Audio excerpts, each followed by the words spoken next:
आ गया बेटा, आ गया आ गया आ गया। Welcome welcome welcome, good evening. Audio video clear है गाइस? जल्दी बताओ, ऑडियो वीडियो क्लियर है? लो के बाबा की जय। दीप शास्त्री, राहुल, यस, आराध्या, रीति। स्टार्ट करें गाइस? ऑडियो वीडियो क्लियर है? जल्दी से बताओ मुझे फटाफट से, क्या ऑडियो वीडियो क्लियर है? अरे बोलो, हाय हाय हाय शिवा, कमल, यस। हो गया बेटा स्टार्ट। ओके, क्लियर है, चलो। तो गाइस, आज वाले इस सेशन में हम लोग स्टार्ट करने वाले हैं अपना सेल ऑफ गुड्स एक्ट। यहाँ पर हम लोग स्टार्ट कर रहे हैं sale of goods act. CMA foundation वाले बैच में हमने धनुष में चालू किया हुआ, अपने वहां पे अपने कॉन्ट्रैक्ट एक्ट है हमारे पास में, है ना? अच्छा कौशल, ठीक है भैया, माफ कर दे, क्या करें, अब सेशन लेके वहां से आया था, इस साइड में आया हूं। चल, तो let's begin with the part guys. हम लोग स्टार्ट करने वाले हैं अपना सेल ऑफ गुड्स एक्ट 1930। तो सीए फाउंडेशन के भीष्म बैच में शुरुआत हो रही है हमारे पास में इस बार अपने एक अलग एक्ट, जिसका नाम है the sale of goods act 1930। Sale of goods act 1930, sale of goods act 1930। तो बात कर लेते हैं इस एक्ट के बारे में थोड़ी सी, और आज इसका पूरा कंप्लीट जो इसका इंट्रो पार्ट है, बेसिक पूरा जो आना चाहिए आप लोगों को, वो पूरा हम कवर करने वाले हैं इसमें, ठीक है? Okay, yes, good morning, good morning है बेटी, गुड मॉर्निंग, तेरी गुड मॉर्निंग एक्सेप्टेबल बेटा, डोंट वरी। हाँ जी, चलो। तो गाइस, हम स्टार्ट करने जा रहे हैं सेल ऑफ गुड्स एक्ट। क्या है इस एक्ट के अंदर, क्या कौन कौन से टॉपिक हमारे पास में, कौन कौन सी ऐसी बातें जिनको हमें पूरे एक्ट में याद रखना है। अगर मैं इस पार्ट को पहले डिवाइड कर दूं आप लोगों के लिए, बता देता हूं, देखो ध्यान से, और नोट भी कर लो ये पार्ट जो मैं बताने वाला हूं। इस एक्ट में आपके पास में A plus B plus C plus topic दे रहा हूं एडवांस में। पहले ए प्लस मतलब ऐसे टॉपिक जिनमें एग्जाम में क्वेश्चन मिलेगा ही मिलेगा, ठीक है? बी प्लस टॉपिक जिनमें एग्जाम में क्वेश्चन फ्रेम तो होता है, बट 2 या 3 नंबर वाले कैटेगरी में आता है वो, ठीक है? और सी प्लस जिसमें एग्जाम में क्वेश्चन नहीं आता, but that will be the base for the other chapter, other topics, ठीक है? चलो, रिया वेलकम बेटा। तो स्टार्टिंग में हम लोग स्टार्ट कर रहे हैं अपनी ए प्लस कैटेगरी को। तो ए प्लस के अंदर कौन कौन से टॉपिक हैं जो इसमें पढ़ने हैं आपने, तो नंबर नोट करो। सबसे पहले इसमें अपना एक टॉपिक बनता है important, that is called rights of unpaid seller guys. Rights of unpaid seller. Unpaid seller के राइट्स पे एग्जाम में क्वेश्चन इस पे पक्का मिलता है। दूसरा लिखो, इसमें आपके पास में अनपेड सेलर के साथ साथ में आपका टॉपिक आता है transfer of property and risk. The transfer of property and risk, ये वाला पार्ट इसमें हमारे पास में इंपॉर्टेंट कैटेगरी में आता है।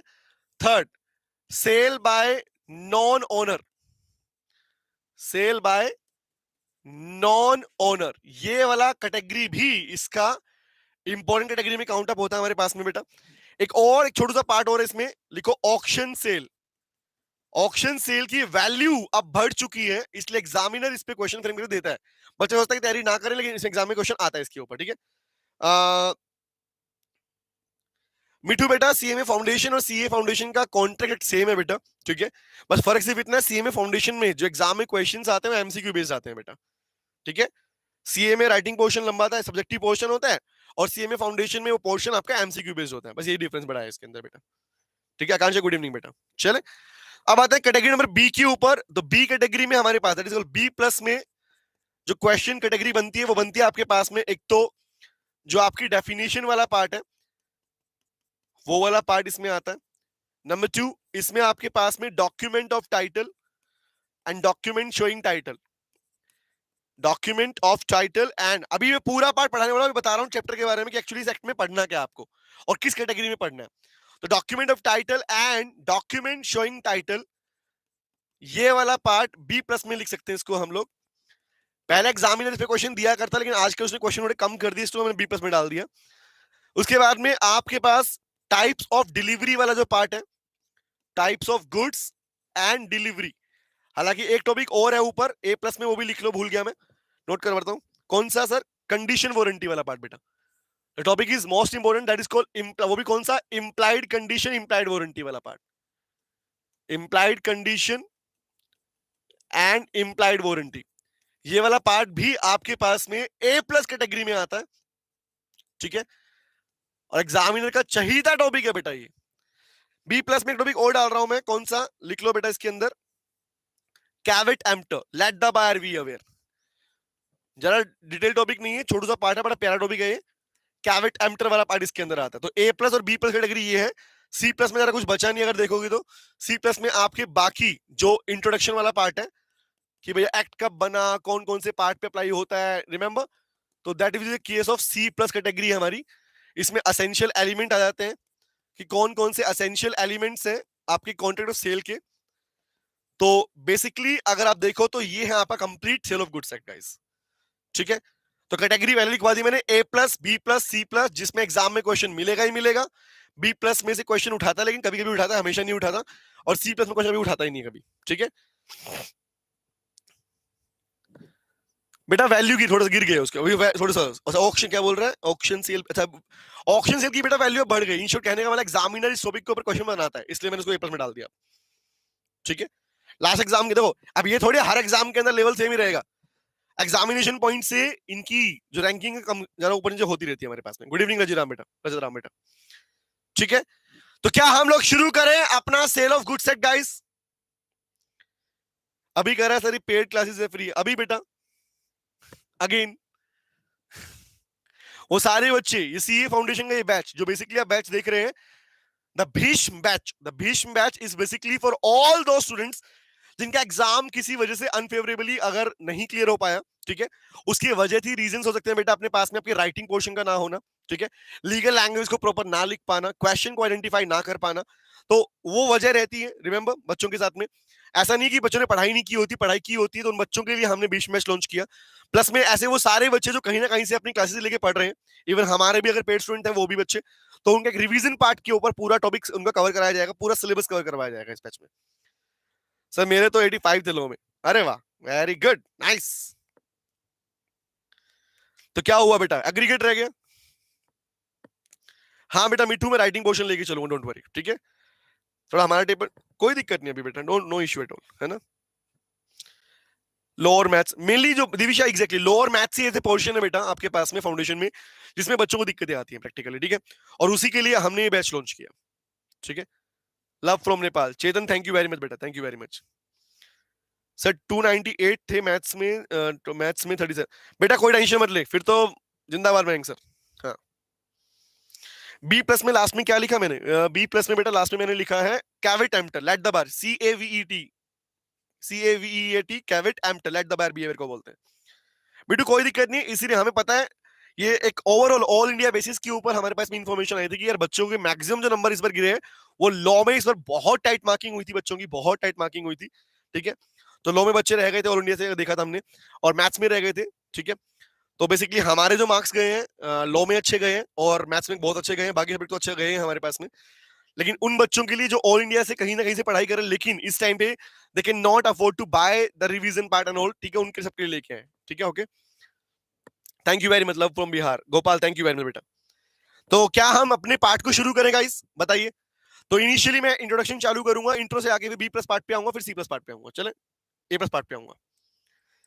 चलिए भैया तो आओ स्टार्ट कर दो फटाफट, वीडियो तो लाइक कर दो, लाइक को इतने बच्चे देख रहे हैं। चलो let's begin with the part, हम चालू कर रहे हैं अपना सेल ऑफ गुड्स एक्ट, एकदम बेसिक से बता रहा हूं। बस फर्क इतना रहेगा इन बैच के अंदर आपका थोड़ा स्पीड मेंटेन रहेगी क्योंकि आपने पढ़ा हुआ है पार्ट, ठीक है।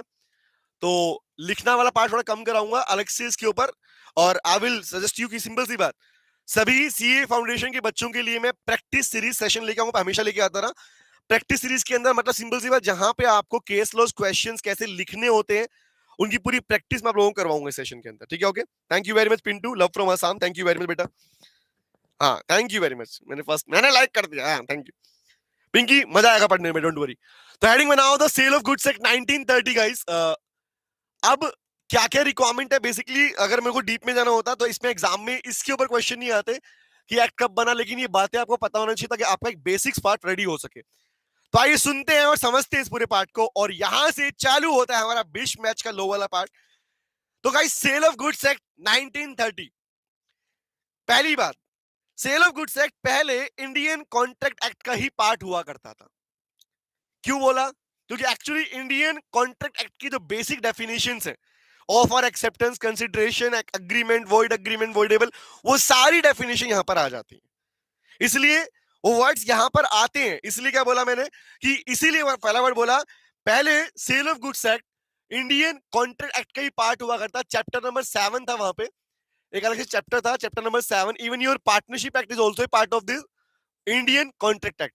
हमारे पास में इस बैच की सीक्वेंस ये रहेगी, पहले मैं सोगा sale of goods act pick करूंगा, इसके बाद में मैं आऊंगा आपके पास में कौन से बैच के ऊपर, कौन से एक्ट के ऊपर, पार्टनरशिप पे आऊंगा, फिर कंपनी में जाऊंगा। कॉन्ट्रैक्ट इसमें सबसे लास्ट में पिक करने वाले हम, ठीक है। तो वर्ड आएगा इस चैप्टर नंबर 7 में किसका, of the Indian contract act, the TC act, the Indian IC act, जो आपका इंडियन कॉन्ट्रैक्ट एक्ट था बेटा, उसी का पार्ट रहा है। थोड़ा स्पीड में करेंगे हम लोग, ठीक है। जहां भी कोई डाउट लगे पूछ लेना बेटा, ठीक है, ओके। हाँ, इकजोत गुड इवनिंग बाबा, इकजोत वेलकम बेटा, thank you very much, welcome. तो chapter number 7 of the Indian contract act का पार्ट था हमारे पास में सेल ऑफ गुड्स एक्ट। बाद में इसे लेटर ऑन अलग कर दिया गया, सेपरेटली एक्ट बना दिया गया, जिसका नाम था पहले Indian sale of goods act. पहले इसको Indian sale of goods act बोलते रहे बेटा, धीरे धीरे लोगों के यूज के बाद में लोगों ने इंडियन वर्ड को स्किप करना शुरू कर दिया, और finally this act will become the sale of goods act 90। Indian word हट गया था इसके पास से, तो ये एग्जाम में क्वेश्चन नहीं आ रहा इसके ऊपर, लेकिन यहाँ पता, तुम्हें पता होना चाहिए, ठीक है। Pintu I am C student, welcome. अरे पिंटू बहुत बढ़िया बात है, थैंक यू। चलो, but love you sir for this class. Pintu thank you very much बेटा। तो guys, chapter number 7 of the contract act का पार्ट हुआ करता था, बाद में अब इसको क्या हुआ, अब जब भी कोई एक्ट बनता है गाइस तो वो अप्लाई भी होगा। तो 1 जुलाई 1930 को इसे जनरल पब्लिक पर अप्लाई कर दिया, जिसे हम बोलते हैं एनफोर्समेंट डेट। ये पार्ट थोड़ा स्पीडली पढ़ाऊंगा, जो पार्ट आपका काम क्या है उसे डिटेल में पढ़ाऊंगा, ठीक है। तो एनफोर्समेंट का मतलब क्या होता है, जब किसी एक्ट के प्रोविजंस को जनरल पब्लिक पर अप्लाई किया जाता है उसे कहते हैं एनफोर्समेंट या फोर्समेंट या केम इनटू फोर्स बोलते हैं। तो प्रैक्टिकली पहले से अलग किया, अगर बाद में इसे क्या क्या कर दिया गया, मार्च में अलग किया था और जुलाई में इसको पब्लिक पे अप्लाई कर दिया गया। अब मुझे बताओ, एक बात बताना, जब sale of goods act Indian contract act का पार्ट रहा है, उसी का हिस्सा था, तो बताओ जब कॉन्ट्रैक्ट एक्ट आज के दिन पूरे इंडिया पर एप्लीकेबल है इंक्लूडिंग जम्मू एंड कश्मीर, तो ये भी कहां पर एप्लीकेबल होगा, टेल मी, इसका एप्लीकेबल सेक्शन क्या रहेगा? यस बताइए, बोलो बोलो बोलो। सेल ऑफ गुड्स एक्ट भी कहां कहां पर एप्लीकेबल है, टेल मी, क्या ये भी पूरे इंडिया पर एप्लीकेबल है? एग्जैक्टली अभी बहुत बढ़िया बेटा, वेरी वेरी गुड, एग्जैक्टली। तो कहां पे एप्लीकेबल है sir? It is applicable to the whole of India including the Jammu and Kashmir, applicable to the whole of India. अभी मैं उस पार्ट पे नहीं जाऊंगा कि क्या था जम्मू एंड कश्मीर में क्यों नहीं था, वो बता चुका हूं पहले। To the whole of India, मुझे मेनली कंसेंट पे आना है, टॉपिक पे ऊपर आना आपके पास, ठीक है। होल ऑफ इंडिया पूरे इंडिया पर एप्लीकेबल है after the removal of article 370 of the Indian constitution. भारतीय संविधान में आर्टिकल 370 हटने के बाद में अब ये पूरे इंडिया पर एप्लीकेबल है, ठीक है। अब ये तो हो गई इसकी बेसिक बात है गाइस, ये तो होगी इसकी बेसिक बात है। अब आता हूं मैं टॉपिक के ऊपर, और यहां से आप लोग चालू करोगे अपना असली वाला पार्ट। तो हेडिंग बनाओ जो मैं बनवा रहा हूं, और ये बातें याद रखनी है। तो लिखो इंपॉर्टेंट नोट, इस एक्ट को पढ़ने से पहले कुछ वो बातें जो आपको पता होनी चाहिए, तभी मैं आपको नोट्स वाले पार्ट के थ्रू क्वेश्चन करना सिखाऊंगा बेटा। तो हेडिंग बनाइए इंपॉर्टेंट नोट्स। रिया यस बेटा, यस सफीना शिफा। तो इंपॉर्टेंट नोट के अंदर क्या पार्ट आ रहा है, सुनना ध्यान से। ये बातें वो हैं जो आपको इस एक्ट की हर एक टॉपिक में याद रखनी है, वो बातें। तो फर्स्ट लिखते हैं इंपॉर्टेंट नोट की कैटेगरी में, नंबर 1 नोट कीजिए बेटा, लिखो दिस एक्ट, कौन सा? The sale of goods act 1930। This act does not deals with, does not, लिखते रहो, deals with the sale and purchase of, the sale and purchase of, जहां भी डाउट लगे प्लीज मेंशन कर देना, ठीक है मुझे। This act does not deals with the sale and purchase of immovable goods. याद रखना, इसीलिए इस पूरे एक्ट के अंदर कहीं भी आप लोग अगर एग्जांपल लेते हो तो अपने एग्जांपल्स में किसी भी इमूवेबल गुड्स की बात मत करना, लैंड बिल्डिंग की बातें मत करना, ना ही उनकी सेल परचेज की बात करना, क्योंकि ये एक्ट जो आपके पास में बेटा ये डील नहीं करता। सेल ऑफ गुड्स एक्ट के अंदर आप कभी भी इमूवेबल प्रॉपर्टी को लेके उनकी सेल परचेज को लेकर कभी बात नहीं करोगे। अगर आपने की तो आपका आंसर गलत है, सिंपल सी बात। क्योंकि एक्चुअली ना sale and purchase of immovable goods को लेके जो बात करता है उस एक्ट का नाम है बेटा the transfer of property act. The act का नाम है the transfer of property act 1882। तो वो एक्ट अलग है, उसको लेकर डील करता है। इसलिए कहीं भी सेल ऑफ गुड्स एक्ट में इसके एग्जांपल फ्रेम नहीं करोगे, ना ही क्वेश्चन में कुछ लिखोगे इसके बारे में, ठीक है। आते हैं नंबर 2 के ऊपर, ये बेसिक बात है। नंबर 1 पे आता हूं। Number 2, sale of goods act deal नहीं करता, आगे लिखो this act does not deals with, this act does not deals with place और बार्टर सिस्टम। प्लेस और, ये पूरा इंट्रो पार्ट चल रहा है, बहुत इंपॉर्टेंट पार्ट है बेटा ये, और बार्टर सिस्टम। बार्टर का मतलब समझते हो ना? बताओ क्या होता है? What is the meaning of barter system guys? What is barter? Goods के बदले गुड्स एक्सचेंज करना, याद है? तो गुड्स के बदले गुड्स एक्सचेंज करने वाले पार्ट को इसमें डील नहीं किया जाएगा, और ना ही प्लेज, मतलब होता है ना गुड्स सिक्योरिटी में रखते हो अपने पास में, और ना ही प्लेज वाले पार्ट को इसमें डील किया जाएगा।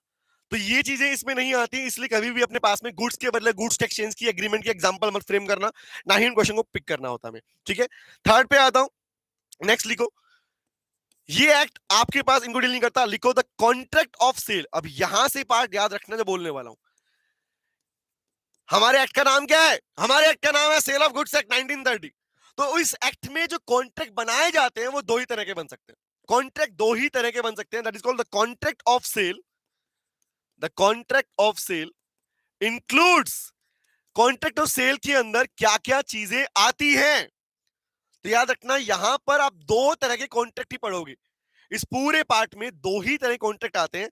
वन इज कॉल्ड, लिखो सेल, एक तो होता है सेल और एक होता है agreement to sell. One is called sale and other is agreement to cell.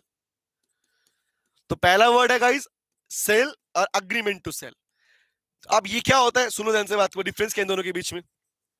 What is sale and what is agreement to sell? बताना, रिप्लाई करो, चलो तुम बताओ, पढ़ा हो आप लोगों ने। What is sale? हाँ बेटा, स्टार उत्सव, यू कैन वॉच दिस। हालांकि इस टाइम मैथ्स वाली क्लास चल रही है सीएमए फाउंडेशन वाले बैच के अंदर, वो भी देख सकते हो वहां जाके। ठीक है, ये सीए फाउंडेशन के लिए बैच है, specifically exclusive for CA foundation. Exactly Jyot, correct answer दिया बेटा। सर, सेल क्रिएट करता है राइट अगेंस्ट द गुड्स, और अग्रीमेंट टू क्रिएट करता है किसके अगेंस्ट में sir? Right against the person. Very good Pinky, बहुत बढ़िया। एग्जैक्टली इनका मीनिंग था वो तो, डायरेक्ट ओनरशिप, रिमेंबर, ट्रांसफर होना, फ्यूचर में ट्रांसफर होना। तो दो वर्ड है बेटा, अब समझाता हूं, या समझना चालू करते हैं। ठीक है, हमने कुछ वर्ड लिखे, क्या लिखा? नंबर वन इज, ये सेल ऑफ गुड्स है, कभी भी इमूवेबल गुड्स की सेल परचेज को डील नहीं करता। ये सिर्फ और सिर्फ sale and purchase of movable goods की बात करेगा। और ये practically as per section number 2 sub section 7, जो गुड्स है, गुड्स का मतलब ही होता है मूवेबल गुड्स, पहला वर्ड। दूसरा वर्ड क्या बोला? ये बार्टर सिस्टम या प्लेज जैसी चीजों को डील नहीं करता। जब बोलते हैं मोर्टगेज रख दिया, गिरवी रख दिया सामान, उनको डील नहीं करेगा, ध्यान रखना। नंबर 2, ठीक है। नंबर 3, गोपाल वेरी गुड बेटा, क्वेश्चन बहुत बढ़िया, मिट्टू बहुत बढ़िया स्टार बेटा। हाँ सर, आपसे लो पढ़ के मजा आता है तो अभी लो पढ़ के दोबारा लो पढ़ना है, चलो पढ़ ले बेटा, कोई दिक्कत नहीं है। अच्छा, नंबर 2 पे आता हूं। नंबर 2 इज, बेटा सुनो ध्यान से, कॉन्ट्रैक्ट और सेल में दो बातें, sale and agreement to sell guys. तो सेल एक्चुअली क्या है, अभी का मीनिंग आगे पढ़ाऊंगा, दोबारा से लिखवाऊंगा, लेकिन इसका मतलब लिखते हैं यहाँ पे क्या करता है। तो देखो, सेल क्रिएट्स, नोट करना इसको, जस्ट इन रैम। ये लैटिन लैंग्वेज का वर्ड है बेटे, jus in rem. Agreement to sell creates jus in personam. It creates jus in personam. Sir ये क्या लिख रहे हो बेटे? पर्सन को बोला गया पर्सनम, लैटिन लैंग्वेज में पर्सनम मींस पर्सन। तो जस्टिन का मतलब होता है राइट अगेंस्ट। तो मतलब सिंपल सी वजह रखना, जब भी आप सेल की बात करोगे, हालांकि मैं अगर प्रैक्टिकली बताऊं तो जो मैंने नीचे लिखा है ना, this will be the base behind the transfer of property and risk case. ये आपका इसका बेस बनता है बेटा, इसका बेस बनता है कि प्रॉपर्टी रिस्क का टॉपिक पढ़ते हो ना, वहां पे पढ़ते हो ना अपने पास में कि भैया in case of sale, remember, in case of sale the buyer will be held liable, in case of agreement to sell the seller will be held liable for any loss। तो वो इसीलिए वो वर्ड यहां से निकल के आया है बेटा, कि प्रैक्टिकली अगर आप देखोगे तो contract of sale, exactly Aradhya, बहुत बढ़िया बेटा, सही पकड़े, सही पकड़े हैं, यस। हाँ स्टार बेटा, मैं यहां पर अभी हमने अपने इस पार्ट में सेल ऑफ गुड्स चालू किया, ठीक है, ओके सुनना। तो गाइस, कॉन्ट्रैक्ट ऑफ सेल, एक बात समझ, रट्टा मारना बना है लो की क्लास के अंदर हमारी में, समझ के पढ़ेंगे पार्ट को, ठीक है। अब सुनना, कॉन्ट्रैक्ट ऑफ सेल के अंदर, अब एक्ट का नाम क्या है? The sale of goods act 1930। अब नाम है सेल ऑफ गुड्स एक्ट, तो उसमें कॉन्ट्रैक्ट बनेगा। कॉन्ट्रैक्ट का मीनिंग वही रहेगा जो पढ़ के आए हो अपने कॉन्ट्रैक्ट के अंदर, रिमेंबर कि an agreement which is enforceable by law is not contract. But कौन से कॉन्ट्रैक्ट की बात कर रहे हो? यहां पे आप बात कर रहे हो कॉन्ट्रैक्ट ऑफ सेल के बारे में। तो कॉन्ट्रैक्ट ऑफ सेल में दो चीजें लेके चलते हैं यहां पर, इसलिए क्वेश्चन के पार्ट भी दो तरह के बन सकते हैं। तो पहला है सेल एंड दूसरा है अग्रीमेंट टू सेल। सेल का मतलब होता है, एग्जांपल मुझे बताओ, अब मैं एक बात बता रहा हूं, सुनो ध्यान से बात को। मैंने फोन तुम्हें बेच दिया, लिसन टू मी, ये फोन मैंने आपको बेच दिया 1 लाख रुपए का, ठीक है, समझना ध्यान से। अब एग्जांपल इसको ऐसे समझो, तुम्हारे पास जो तुम्हारा फोन है, एग्जांपल तो मोबाइल फोन तुम्हारे पास में है, क्या तुम उसका प्राइस पे कर चुके हो? हाँ या ना, टेल मी, बताओ मुझे, बातें बातें करते हैं, समझेंगे टॉपिक को, बताओ मुझे, क्या आपके पास जो आपका मोबाइल फोन है, क्या आप उसका पैसा पे कर चुके हो? यस और नो? क्या उसका प्राइस पेड है? हाँ सर, प्राइस पेड है, ठीक है। अब बताओ, अगर तुमने उसका पैसा पे कर दिया तो क्या तुम्हारे पास में ओनरशिप आ गई, नहीं आ गई? टेल मी, क्या तुम उस सामान के मालिक हो या नहीं हो? क्योंकि एक्चुअली अब सुनने से बोलने वाला हूं, बोलूंगा ज्यादा लिखूंगा कम, इसे सुनते रहने ढंग से बात को। यस यस यस यस, हाँ हाँ हाँ, ऐसा ही हुआ है। चांदी, गुड इवनिंग बेटा, यस वेलकम। एग्जैक्टली। अब इसे दो बातें समझना। आपने उस फोन का प्राइस पे कर दिया और आपके पास में अब उस गुड्स की, जो सामान तुम्हारे पास में, उसकी पोजीशन भी है। द वर्ड पोजीशन मतलब control. Sale of goods act में, ये लॉ में पोजीशन का मतलब होता है कंट्रोल। POSSESSION, पोजीशन बोलते हैं उसको। कंट्रोल भी तुम्हारे पास में है और ओनर भी तुम हो, मालिक भी तुम हो। तो लॉ कहता है भाई, सिंपल सी बात, जब जब प्राइस पे करने के बदले क्या हो, ओनरशिप ट्रांसफर हो चुकी हो, प्राइस के बदले ओनरशिप भी ट्रांसफर हो चुकी हो, such kind of contract will be known as contract of sale. उन्हें कॉन्ट्रैक्ट ऑफ सेल कहा जाता है। बोलो, क्लियर रहेगा, याद रहेगा? इसलिए हम इसमें लिखते भी है बेटा कि क्या लिखते हैं, the ownership is transferred on immediate basis, कि ओनरशिप इमीडिएटली ट्रांसफर हो जाती है सेल के अंदर। पहला वर्ड क्लियर है? Very good, yes sir. Number 2, सोचो आपने मोबाइल फोन लिया था किस्तों पर, ईएमआई पर चल रहा है। आपने बैंक से लोन लिया था, रिमेंबर, कुछ अमाउंट पे की थी, डाउन पेमेंट करके आ गए थे और अभी भी कुछ पेमेंट बची हुई है। तो बताओ, क्या तुम्हारे पास सिर्फ पोजीशन है या ओनरशिप भी है? Tell me. तुम्हारी अभी तक लास्ट ईएमआई पे नहीं हुई उस फोन की। टेल मी, क्या तुम उस फोन के ओनर कहलाओगे या सिर्फ कहा जाएगा कि तुम्हारे पास पोजीशन है? Tell me. शीफ Nadeem, exactly, yes sir. Yes sir ने रिप्लाई करो मुझे। क्या तुम्हारे पास में उस सेल फोन की ओनरशिप भी है या सिर्फ पोजीशन कहलाएगी? नहीं सर। हाँ, कर लोन नहीं लिया हूं। अरे एग्जांपल दो, मैं मध्य। Exactly Aradhya, me too. Ikjot, Gopal, Kamal, Aditi, Pinky, exactly. You're only having the possession guys, control है तुम्हारे पास में, मालिक नहीं हो। लेकिन कब? जिस दिन तुम लास्ट ईएमआई पे कर दोगे, उस दिन तुम्हारे पास उस फोन की ओनरशिप भी आ जाएगी। जैसे कि लोग गाड़ी लेते हैं ना, कार लोन वगैरह लेते हैं, तो कार लोन भी क्या है, होम लोन भी क्या होता है, जिस दिन लास्ट ईएमआई पे कर दोगे, पैसा पूरा पे कर दोगे, उस दिन तुम्हारे पास में ओनरशिप आ जाती है।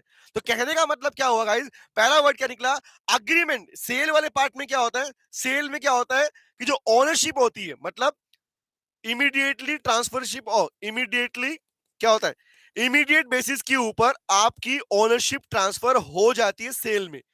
लेकिन लेकिन अग्रीमेंट टू सेल में क्या होता है, ownership will be transferred on future date. Ownership immediate base पर ट्रांसफर नहीं होती। वो कब ट्रांसफर होती है? फ्यूचर में, जब आप पूरा पैसा पे कर देते हो।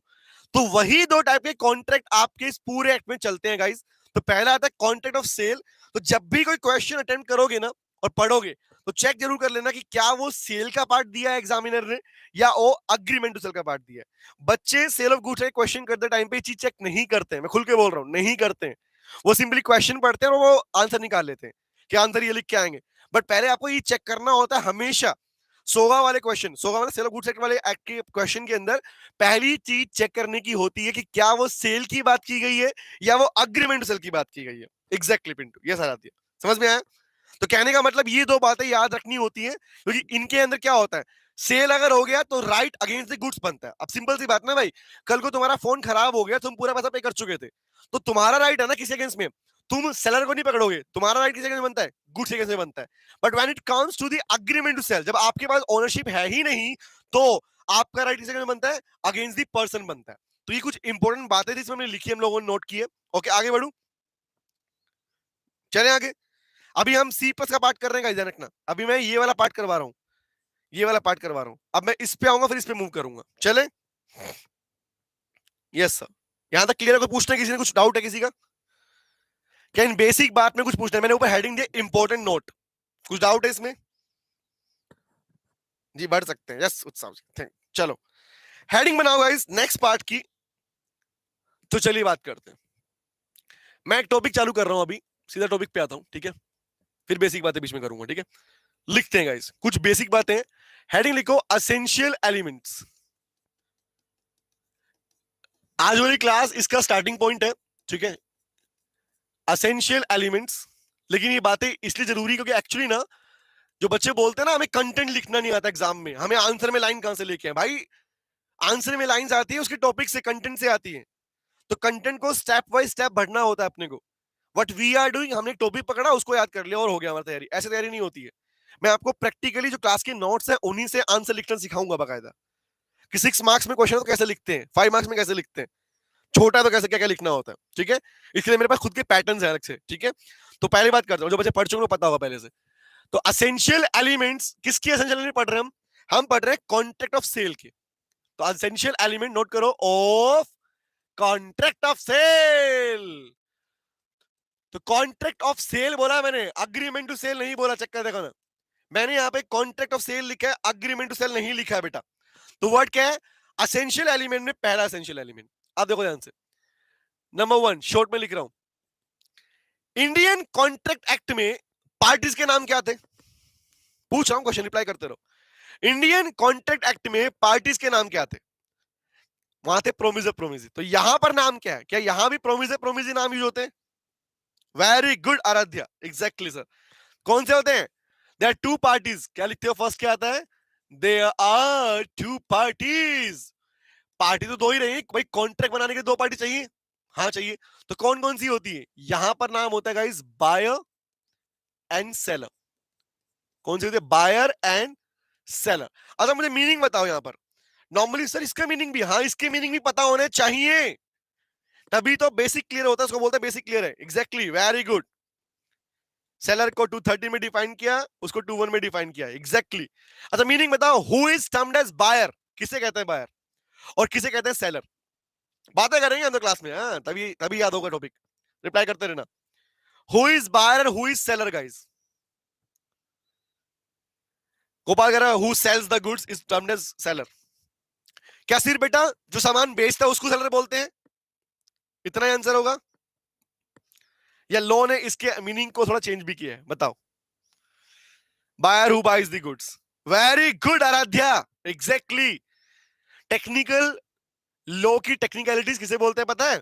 आओ वही बात जो एक्चुअली अभी आपने बोली। तो बायर का मतलब क्या होता है बेटा? पहला एसेंशियल एलिमेंट बायर का मतलब क्या?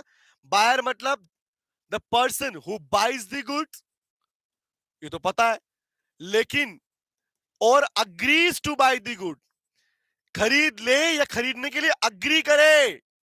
याद रखना, खरीद ले या खरीदने के लिए अग्री करे।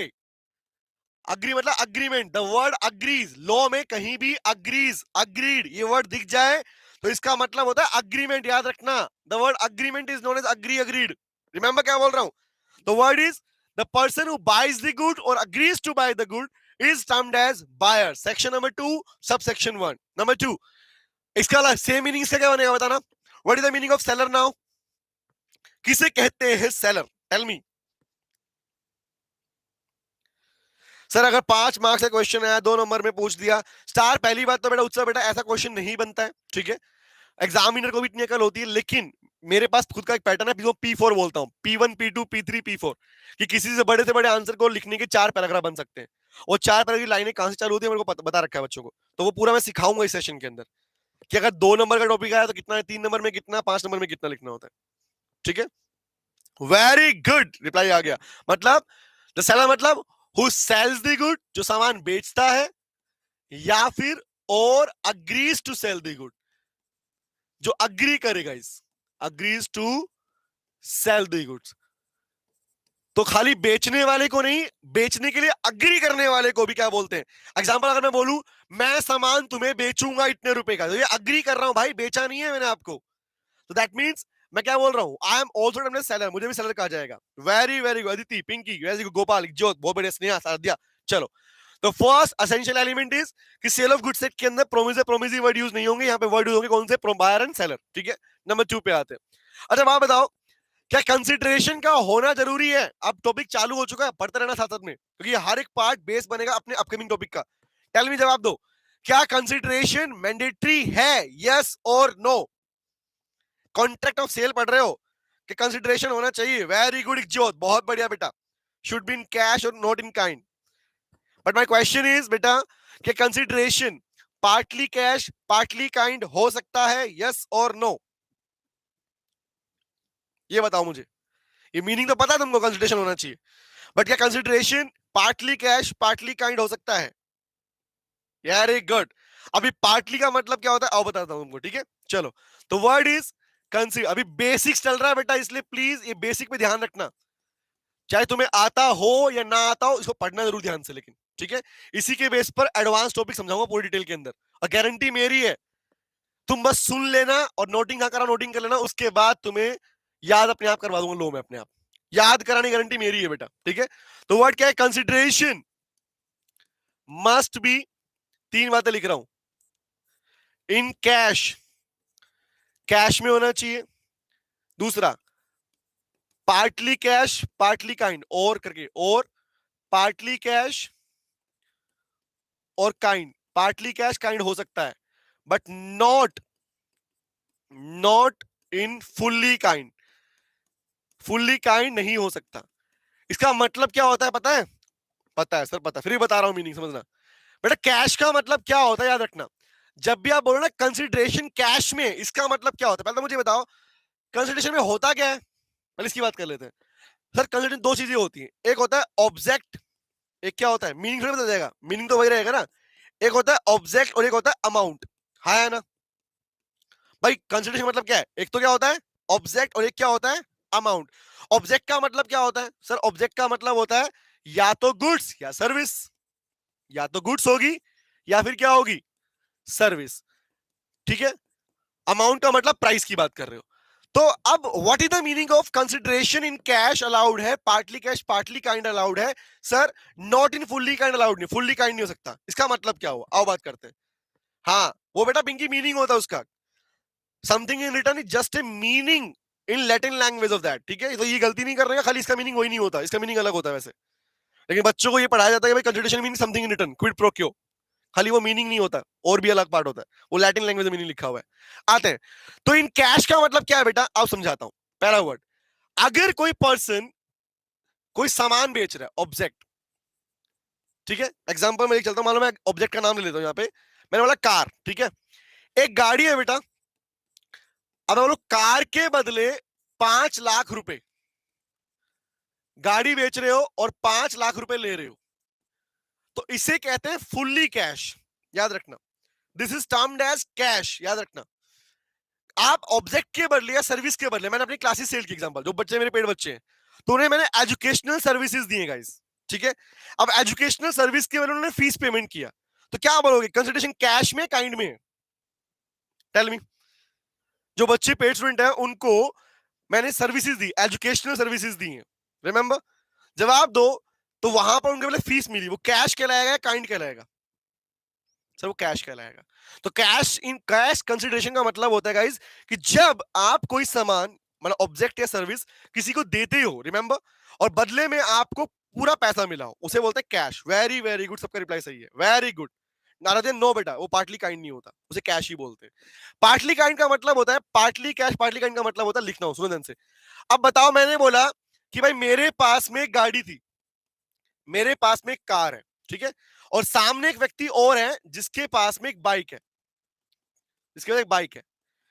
इन दोनों की बातें चल रही थी कि हमारी बात चल रही थी कि हम आपस में बेचेंगे। तो मैंने बोला भाई मैं तुझे अपनी गाड़ी बेचूंगा, बदले में मैं तेरी बाइक लूंगा और बाइक के साथ साथ 2 लाख रुपए लूंगा।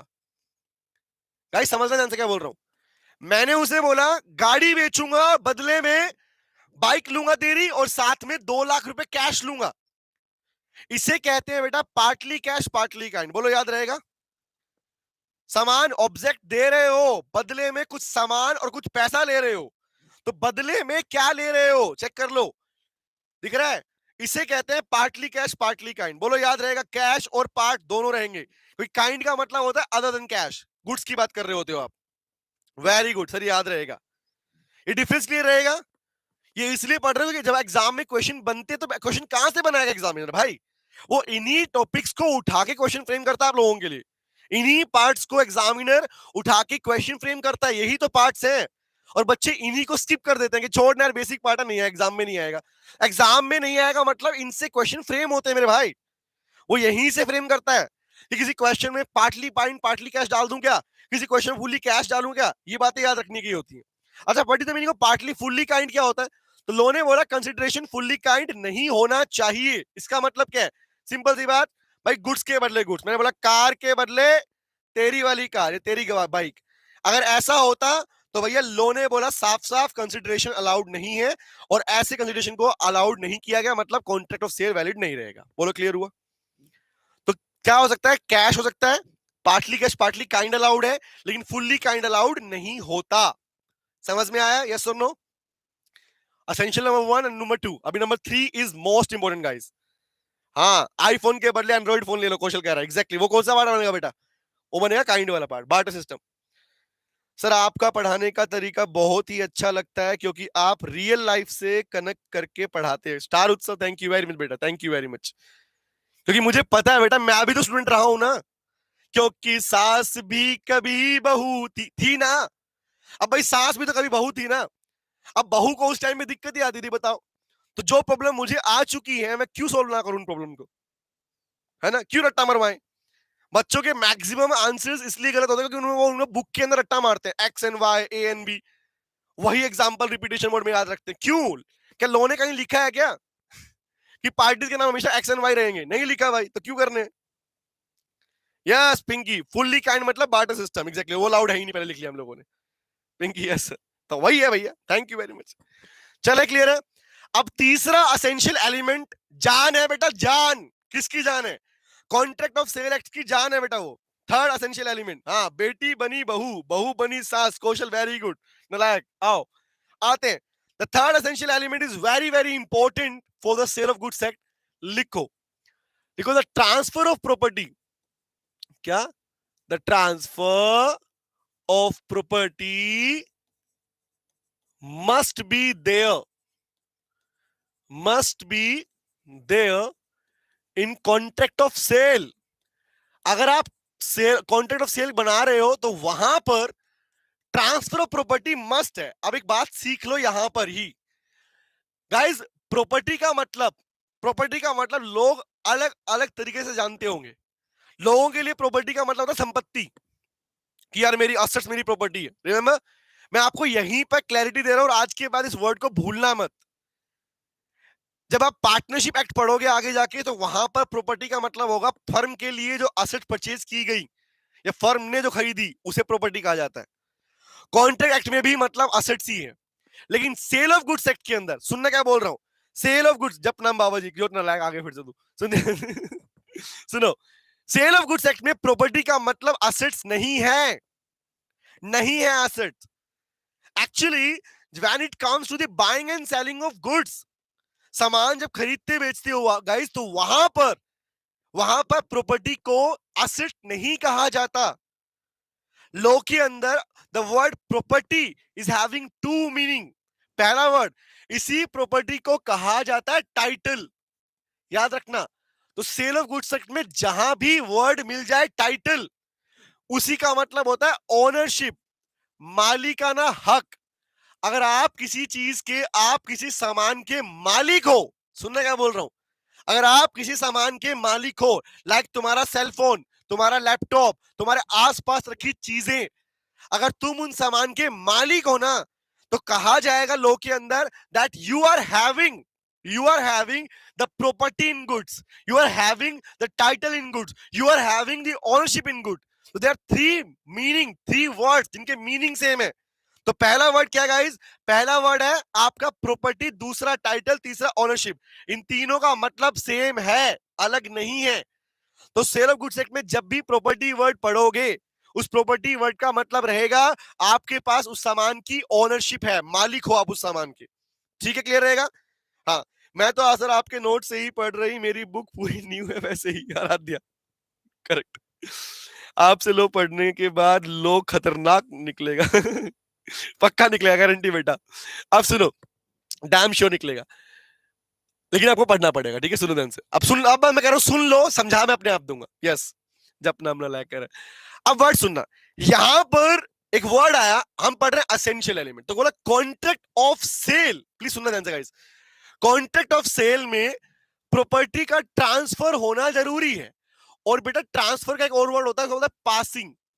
जब भी यहां पे ट्रांसफर होना पासिंग, तो पासिंग ऑफ प्रॉपर्टी कहूं, पासिंग ऑफ टाइटल कहूं या पासिंग ऑफ ओनरशिप कहूं, इसका मतलब सेम है। इसका मतलब सिंपल सी बात गाइस, अगर कोई सामान आपको बेचा गया है तो उसका मालिकाना हक भी आपके पास आना चाहिए। अब मुझे बताओ, अगर मैंने अपना लैपटॉप आपको दे दिया और बोला यूज कर ले, क्या तुम मालिक बन जाओगे? क्या बताना मुझे। अगर मैंने अपना लैपटॉप आपको दे दिया और मैंने बोला कि ठीक है आज से तुम मालिक, क्या तुम मालिक बन जाओगे? No, that means you are only having the possession. ये वर्ड सीख लो अभी से, प्रैक्टिकल अप्लाई कर देख लो। मेरे पास किसी का सामान है, यूज कर रहा हूं मैं मालिक नहीं हूं सामान का। समझ रहे, मैं मालिक नहीं हूं सामान का। मेरे पास उस सिर्फ गुड्स का क्या है, पोजीशन है, कंट्रोल है। ठीक है, मैं ओनर नहीं कहलाऊंगा। सेम एज लाइक, अगर किसी बंदे ने गाड़ी परचेज की है ईएमआई के ऊपर, तो जब तक वो लास्ट ईएमआई पे नहीं करेगा, बेशक गाड़ी यूज कर रहा है, गाड़ी उसी के पास में है, कंट्रोल है, मालिक नहीं होता वो। याद रहे क्या बोल रहा हूं, वो मालिक नहीं बनता, याद रखना। Very good, no no no no no no no no no no no, नहीं बनता, एग्जैक्टली। तो वर्ड क्या बोला कि अगर आप चाहते हो कॉन्ट्रैक्ट ऑफ सेल बने, अगर आप चाहते हो कि कॉन्ट्रैक्ट ऑफ सेल रहे, तो वहां पर ओनरशिप मतलब प्रॉपर्टी का ट्रांसफर होना जरूरी है। प्रॉपर्टी ट्रांसफर नहीं होगी तो आपका कॉन्ट्रैक्ट ऑफ सेल भी नहीं बनेगा। इस पूरे एक्ट के अंदर सबसे बड़ी रिक्वायरमेंट है property, that is title, that is ownership बोलते हैं इसको। यहां प्रॉपर्टी का मतलब संपत्ति नहीं है, याद रखना। ठीक है, आगे आऊं। अब आता है नेक्स्ट फोर के ऊपर। फोर में क्या है सर? फोर में मजाक कर दिया, क्या लिखा? लिखो all the other essential, all the other essential elements of valid contract। याद आ गया अच्छी बहू के संस्कार? जो इंडियन कॉन्ट्रैक्ट एक्ट में आप अच्छी बहू के संस्कार पढ़ते हो, याद है ना? वहां पर हम वैलिड कॉन्ट्रैक्ट को नाम देते हैं अच्छी बहू। याद आया? अच्छी बहू। तो जितने भी सारे असेंशियल एलिमेंट थे, संस्कार, याद आया? अच्छी बहू के संस्कार। तो जितने भी सारे असेंशियल एलिमेंट आपने इंडियन कॉन्ट्रैक्ट एक्ट में पढ़े हैं, वो सारे के सारे भी इन तीनों के साथ होने चाहिए। मतलब तीन तो नए दे दिए, इनके अलावा, इन तीन के अलावा जितने भी असेंशियल एलिमेंट आप लोग पढ़ते हो इंडियन कॉन्ट्रैक्ट एक्ट में चैप्टर 1 के अंदर, वो भी क्या होना चाहिए? लिखो, well contract must be there, वो होने चाहिए, must be there in the contract of sale. वो कॉन्ट्रैक्ट ऑफ सेल में होने चाहिए। मतलब सर जो हम वहां पढ़ के आते हैं, लॉफुल ऑफर, लॉफुल एक्सेप्टेंस, वो भी होने चाहिए। यस बेटा, वो सारे असेंशियल एलिमेंट का होना भी जरूरी है। तो खाली ये मत सोचना कि तीन याद कर लिया हो गया हमारा टॉपिक खत्म। नो, जितने आपने वहां पर करीबन 11 एलिमेंट पढ़ाए मैंने, तो essential elements of valid contract 11 पढ़े, 11 के 11 यहां पर होने चाहिए। 11 प्लस 3 कितने हो गए? 14 हो गए यहां पर। सर आप पढ़ाते ही रहिए 24/7, सिर्फ फाउंडेशन का स्टूडेंट को छोड़ के मत जाइएगा। सर बेटा पढ़ा ही रहा हूं, बैक टू बैक क्लास चल रही है, अभी सीएमए का लिया, सीए वाला ले रहे हैं। Thank you. बोलो क्लियर हुआ गाइस? तो एसेंशियल एलिमेंट का नाम मीनिंग क्लियर हुआ? बोलो बोलो बोलो, yes sir no, yes sir no. Then guys, तो ये थे एसेंशियल एलिमेंट को याद रखनी होती है। तो ये मत भूलना, पिछले मत भूलना। चले आगे, थोड़ा आगे बढ़ जाए। कोई डाउट है बताओ, पहले कोई शंका संदेह है तो बताओ, किसी तरह का शंका संदेह है तो बताइए। No no no no no no no no no no no no no no no no no no, नहीं है ना? यस सर, चलो आगे आते हैं। सॉरी, डेफिनेशन के पार्ट में हम लोग सीख चुके हैं गाइस, हेडिंग बनाओ। डेफिनेशन के पार्ट में हम लोग सीख चुके हैं बाय सेल की डेफिनेशन। अब कुछ एक्स्ट्रा बातें हैं वो सीख लो। तो पहली डेफिनेशन मैं ले रहा हूं, नंबर 1 लिख लो, कॉन्ट्रैक्ट ऑफ सेल। सर बार बार इसी का नाम आ रहा है, तो डेफिनेशन सीख लो ना इसकी, सेक्शन नंबर 4 सब सेक्शन 1। ठीक है, किसे बोलते हैं सुन लो। सर सेल की बात कर रहे हैं, सेल की बात कर रहे हैं, अभी अभी दिखाया था, देखो ध्यान से, ये रहा, दिखा कहां गया? अरे यहां था। कॉन्ट्रैक्ट ऑफ सेल का मीनिंग क्या होता है? तो बोला भाई एक ऐसा कॉन्ट्रैक्ट, एक ऐसा कॉन्ट्रैक्ट जहां पर सेलर बेच रहा है या अग्री कर रहा है कि वो सामने वाले पर्सन को, मतलब बायर को ओनरशिप ट्रांसफर करेगा, उसे कहते हैं कॉन्ट्रैक्ट ऑफ सेल। क्या बोला सर? दोबारा बोला, कोई शंका नहीं है, चलो आओ। तो क्या मीनिंग होता है, लिखो इसका मीनिंग। जरूरी है बेटा, क्योंकि actually you can use such lines, आप इन्हीं लाइंस को यूज करके अपने आंसर की लेंथ बढ़ाते हैं। पता है आपको, बच्चे बोलते हैं ना यार आंसर लिख रहे हैं लेकिन आंसर की लेंथ नहीं बढ़ रही है। वो आंसर की लेंथ बढ़ाने के लिए एक ही तरीका है लो के अंदर, and that is you can use such sentences जो आपने लो में पढ़े हैं। ठीक है, ओके, इन्हीं को सिखाऊंगा यूज करना आपको मैं। तो लिखो कॉन्ट्रैक्ट सेल का मतलब क्या होता है, लिखो ए कॉन्ट्रैक्ट, ए कॉन्ट्रैक्ट कहां पे कौन सा लिखो, वेयर, कौन, where seller, where seller transfers, जहां सेलर ट्रांसफर कर, अब चेक करना वर्ड आ रहे हैं सारे असेंशियल एलिमेंट के वर्ड आ रहे हैं इसमें, वेयर सेलर ट्रांसफर्स और agrees to transfer, where seller transfer और अग्रीज टू ट्रांसफर, क्या, टू ट्रांसफर, लिखो क्या, द पोजीशन लिखूं प्रॉपर्टी लिखूं, द प्रॉपर्टी इन गुड्स, याद आएगा। देखो पूरे असेंशियल एलिमेंट कवर हो गए इसमें, where seller number one transfer agrees to transfer, क्या, the property in goods, the property in goods किसको, टू दी बायर, बायर को, किस लिए, फ्री में, फॉर ए प्राइस, एक प्राइस के बदले भैया। तो ऐसे कॉन्ट्रैक्ट को नाम दिया गया कॉन्ट्रैक्ट ऑफ सेल। क्या बोला गया, वेरी वेरी गुड आराध्या बेटा, स्टार उत्सव, वेरी गुड बेटा। क्या बोला, एक ऐसा कॉन्ट्रैक्ट जहां पे सेलर ट्रांसफर कर रहा है या अग्री कर रहा है ट्रांसफर करने के लिए। देखो चेक करना, अगर आप प्रैक्टिकली चेक कर पाओ तो समझ दिख जाएगा यहीं पे। गाइस ट्रांसफर मतलब सेल, याद है, अग्रीज टू ट्रांसफर मतलब अग्रीमेंट टू सेल, दिख रहा है वर्ड। एक ऐसा कॉन्ट्रैक्ट जहां सेलर बायर को ट्रांसफर कर रहा है, ट्रांसफर करके अग्री कर रहा है, क्या ट्रांसफर कर रहा है वो, प्रॉपर्टी इन गुड्स, सामान नहीं चाहिए किसी को भाई साहब, सामान की टाइटल चाहिए, ओनरशिप चाहिए, किसके लिए, प्राइस के बदले, उसी को बोलते हैं बेटा, क्या बोलते हैं, कॉन्ट्रैक्ट ऑफ सेल। तो चेक करो इसी से दो निकल के हैं, one is called two parts, one is called sale, another is agreement to sale. जो वर्ड हमने पढ़े थे ना वो ये है, अग्रीमेंट टू सेल। तो मतलब यहां पर मतलब क्या निकलेगा, जो वर्ड आपने यहां पे मेंशन किया उसी का मीनिंग यहां पर आ गया। क्या मीनिंग आया, चेक कर लो, ट्रांसफर कर दे तो सेल, अग्री करेगा ट्रांसफर करूंगा तो अग्रीमेंट टू सेल। हाँ खुश हो गई स्टार, हाँ समझ में आया। तो सेल का मतलब क्या गाइस, मतलब वेयर, क्या बोलूंगा, प्रॉपर्टी इन गुड्स।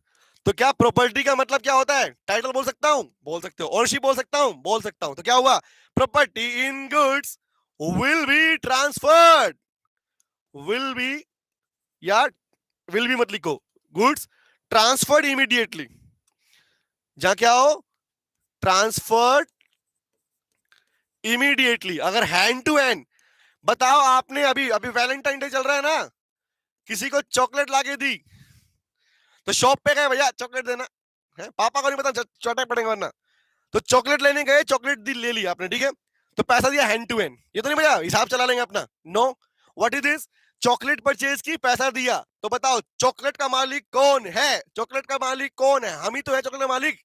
तो उसे क्या बोलोगे कि आपने चॉकलेट की सेल हुई है, अग्रीमेंट सेल बोलोगे कि नहीं चॉकलेट हमारी है, मालिक बाद में बनेंगे, ऐसा होता है, नो, हाँ यहाँ घर से बाहर नहीं जाने देते कौशल कर, हाँ कह रहा नहीं थी सर, हम बजरंग दल वाले, नलायक अभी सेल एग्जैक्टली आप हो, यस।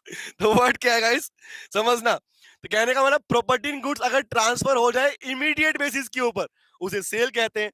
अग्री करे तो क्या बोलेंगे, क्या बोलूंगा, वेयर, क्या बोलूं, property in goods is transferred on future date, property in goods, मैं इन गुड्स लिख रहा हूं, ऑफ गुड नहीं लिख रहा, property in goods will be transferred, अगर वो ट्रांसफर होगी, हुई नहीं है, जैसे गाड़ी ली थी ना ईएमआई वाली, तो ट्रांसफर होती नहीं है, फ्यूचर में होगी, will be transferred in future, या फ्यूचर डेट पर कभी, तो बेटा उसे कहते हैं अग्रीमेंट टू सेल। और ये मीनिंग निकल के है आपके इसी कॉन्ट्रैक्ट ऑफ सेल से, बोलो समझ में आया।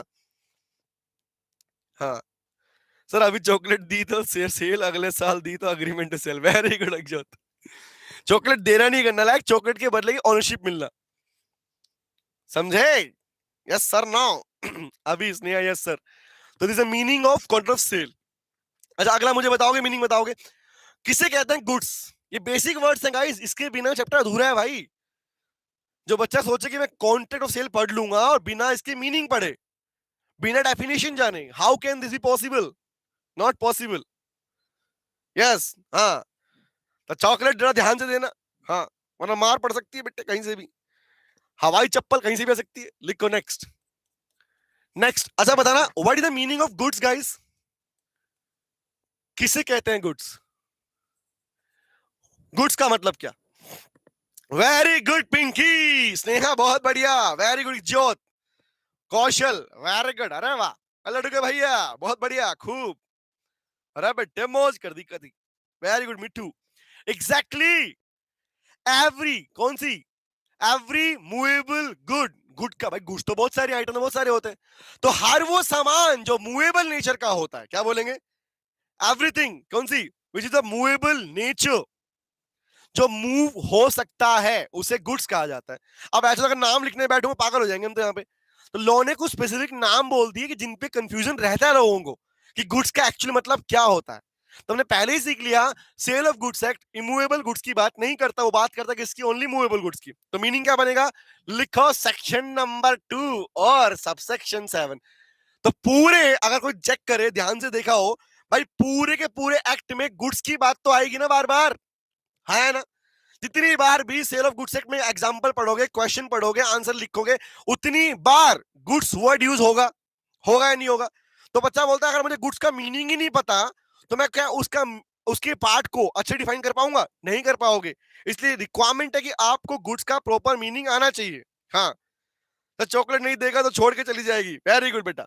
हाँ, ऐसी ऐसी को जाने दे बेटा, जाने दे, ऐसी को रोकना भी नहीं होता ना। जो चॉकलेट के लिए छोड़ के चली गई बेटा, क्या तो कैसी बातें कर रहा? हाँ हाँ, नहीं तो। वेरी गुड, लिखो। तो गुड्स का मतलब क्या है? लिखो, any kind of movable goods, जो मूवेबल नेचर की हो उसे कहते हैं गुड्स, टर्म्ड एज गुड्स। हर वो आइटम जो मूवेबल नेचर का हो उसे गुड्स ट्रीट किया जाता है। हालांकि गुड्स के मीनिंग तो बहुत सारे हैं। This pen is a good, this cell phone, the laptop, the camera, each and everything around me is a good, yes or no? और प्रैक्टिकल अगर बात करूं, कौन सी गुड्स है कौन सी गुड्स नहीं है? हाँ, which shifted one place to another, very good, chocolate place to another place, हाँ कौशल देखो अटक गया चॉकलेट पे, तो आगे बढ़ जा। अब देखो, the two words guys जिन पे कंफ्यूजन रहता है, तो पहला लिखो, गुड्स में कौन कौन सी चीजें आती हैं जिनको लेके कंफ्यूजन है। हालांकि एग्जांपल तुम्हें पता है, बट ऐसी कुछ आइटम्स और हैं जो कि कंफ्यूजन में चलते हैं कि यार गुड्स है भी या नहीं है। तो वन है इंक्लूड, दूसरा आया एक्सक्लूड्स। तो किसे गुड्स काउंट करोगे और किसे नहीं काउंट करोगे? तो लिखो, पूछता हूं, ठीक है? पहला बताना मुझे, क्या गुडविल, पेटेंट, कॉपीराइट गुड्स है? वेरी गुड्स, नहीं, ग्रास भी है। क्या गुडविल, कॉपीराइट, पेटेंट गुड्स कहलाते हैं? कहलाते हैं। इन्हीं को बोलते हैं इंटेलेक्चुअल प्रॉपर्टी। क्या बोलते हैं? एक नाम दिया गया इनको, इंटेलेक्चुअल प्रॉपर्टी। यस, कहलाते हैं। तो लिखो, गुड्स इंक्लूड्स गुडविल, जो हम पढ़ते हैं, पेटेंट, व्हाट इज पेटेंट का मतलब क्या होता है? To know how, a new technology. और कॉपीराइट, कॉपीराइट, और क्या? ट्रेडमार्क। क्या होते हैं सर? ये गुड्स का पार्ट है। अच्छा, ग्रास, घास क्या होती है? ग्रास को एक प्लेस से सेकंड प्लेस पर लगाया जाता है, तो ग्रास इज ए गुड। अच्छा ठीक है। थर्ड, क्या शेयर वगैरह होता है? स्टॉक एंड शेयर, जो कंपनी होता है ना, कंपनी ने शेयर निकाले, स्टॉक निकाले, क्या इन्हें भी गुड्स माना गया है? यस, वो भी गुड्स हैं। अच्छा नेक्स्ट बताओ, क्या इलेक्ट्रिसिटी, वाटर, बताओ, गैसेस, क्या गुड्स के पार्ट हैं?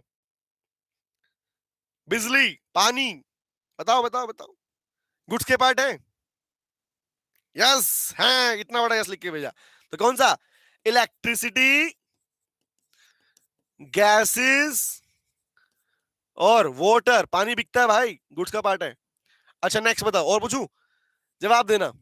फोर्थ, टिम्बर, टिम्बर, टिम्बर समझते हो भाई? लकड़ी से ना, जिसे फर्नीचर बनता है, तो लकड़ी को काट दिया गया, जमीन से अलग हो गई, तो क्या टिम्बर नहीं कहलाएगा वो? वेरी गुड इकजोत, बहुत बढ़िया बेटा। तो टिम्बर तो है, और साथ में कौन? पुरानी करेंसी। अच्छा बताना, जो पूरा 500 1000 के नोट बंद कर दिए, द ओल्ड करेंसी, क्या वो गुड्स कहलाएगी नहीं कहलाएगी आज के दिन? या चलते हैं नोट वो? ओल्ड करेंसी या रेयर कॉइन्स, पुराने सिक्के जो बंद हो गए,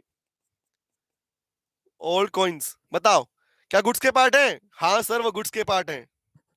हाँ ब्रांड इक्विटी भी होता है, हाँ स्टार, यस बेटे गुडविल का पार्ट है, ब्रांड ही तो है बेटा, वो है क्या बता। तो ऐसे कुछ आइटम्स को गुड्स का पार्ट माना गया है। अच्छा किसे नहीं माना गया? टेल मी, क्या जो अभी करंट करेंसी चल रही है, जो करेंसी है अभी, जो करंट 500 के नोट है, 2000 के नोट है, क्या वो गुड्स कहलाएगी? बोला है क्या? ला भाई तुम्हारे 500 जो अभी करंट 500 के नोट है, 1 किलो 500 नोट दे दे, सुना है कभी? Very good, no. दूसरा, क्या इमूवेबल गुड्स काउंट करोगे? इमूवेबल गुड्स नहीं सर, वो तो पहले ही पढ़ लिया। इमूवेबल गुड्स की सेल परचेज आती है ट्रांसफर ऑफ प्रॉपर्टी एक्ट 82 के अंदर, इसमें नहीं आती। अच्छा थर्ड बताओ, एक्शनेबल क्लेम जो आपने लिखा बेटा उसको बोलते हैं एक्शनेबल क्लेम बोलते हैं। Actionable claims that is against mortgage.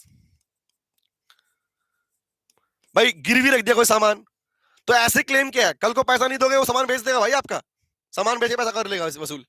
Yes बेटा वो कहलाएगा ना, इसका पार्ट है, क्रिप्टो का पार्ट है ना बेटा, गुड्स का पार्ट आ रहा था क्वेश्चन। तो ये क्या कुछ आइटम्स है जिनको गुड्स का पार्ट माना गया, गुड्स का पार्ट नहीं माना गया। बाकी तो आइटम पता है गुड्स कौन कौन सी होती है। डन है सेक्शन नंबर 2 और सबसेक्शन 7 समझ में आया? Done done done done done. तो नेक्स्ट क्लास में एक अभी बताना मुझे मर्चेंट एजेंट क्या होता है, सेक्शन 2 सबसेक्शन 9, और नेक्स्ट क्लास में चालू होगा इसका वो पार्ट जिसका तुम्हें था इंतजार। कौन सा? हम पढ़ेंगे delivery of goods, type of goods, और हम पढ़ेंगे document of title, even warranty and condition वाला पार्ट। तो मिलते हैं कल दोबारा से इसी टाइम पे हम मिलेंगे अपने पास में इसमें, और 4:30 पे हम मिलेंगे सीएमए फाउंडेशन में जहाँ पे कॉन्ट्रैक्ट चल रहा है। तो बच्चे चाहें तो वहां भी जो दोनों पार्ट ज्वाइन, कोई दोनों टॉपिक आपके पास आते हैं सिलेबस के अंदर, तो मिलते हैं। यस वेरी गुड इज्जत। लेकिन एक और भी होता है, buying and selling and consign and raise money from the security of goods. तो आदित्य याद मैं करवा दूंगा बेटा, टेंशन ना ले, वो मेरी गारंटी है, ठीक है? सर छोड़ के मत जाए। कहां जाऊं बेटा, तेरे पास ही आ रहा हूं बेटा, अभी आ रहा हूं, बस नहीं छोड़ के जा रहा। अभी ना जाओ छोड़ के, है ना, वक्त अभी हुआ नहीं ऐसा। तो मिलते हैं कल, तब तक के लिए गाना गाओ और जाओ गाना, और वीडियो को शेयर कर दो गाइस। बहुत सारे बच्चे जिनको रिक्वायरमेंट है, पता है लाखों बच्चे फेल हुए हैं यार, समझ रहे हो बात ध्यान से? तुम्हारे ही भाई बहन है यार। कम्युनिटी को आगे मूव करोगे तभी बढ़ती है। तो मैक्सिमम बच्चों तक अपने पास स्टेटस लगाओ, वीडियो क्लासेस के स्टेटस लगाओ, लिंक शेयर करो, ग्रुप्स में तुम लोग हो, बच्चों को हेल्प मिलनी चाहिए। अगर हमने कुछ चालू किया है तो सबको हेल्प पहुंचाते हैं ना उस चीज को लेके, ठीक है? तो बाय बाय और टाटा, सी यू अगेन, कल फिर मिलेंगे तेरे मेरे नैन। बाय बेटा, bye, see you, take care, bye. हाँ आदित्य बेटा पूरा पढ़ाएंगे, क्या हो गया बता, अब मैं ना पढ़ा सकता हूँ? कैसी बातें कर रहा था, सीओसी हमेशा पढ़ाता बेटा। हाँ मोमोज वाले बाबा जी कीजिए। Bye bye, take care. नहीं तो हम रोएंगे चार उत्सव। कल मिलते हैं बेटा, बाय, सी यू। हेलो बच्चों, कैसे हैं आप? मैं CA संतोष कुमार। मैंने और मेरी टीम ने डिसाइड किया कि जो क्वालिटी एजुकेशन मैं और मेरी टीम एक पर्टिकुलर एरिया में प्रोवाइड कर रहे हैं, उसको पूरे देश में क्यों न फैलाया जाए at the reasonable cost, under the brand name of COC education private limited. मेरे बच्चों, इस सक्सेस को हमने पाया, कॉमर्स के स्टूडेंट्स किसी भी कोर्स के हो, वो पूरे ऑल ओवर इंडिया में बैठ के हमारे कोर्सेज से बेनिफिट ले रहे हैं या ले चुके हैं। हमें जो दूसरों से अलग करता है वो है हमारा डेली डाउट सेशन। हमारा जो एकेडमिक इंस्ट्रक्टर टीम है, आपके कॉन्टिन्यूस आपके ग्रोथ पे वो नजर बनाए रखता है और आपको कॉन्टिन्यूस बेसिस पे मोटिवेट करना आपको स्टडी के लिए।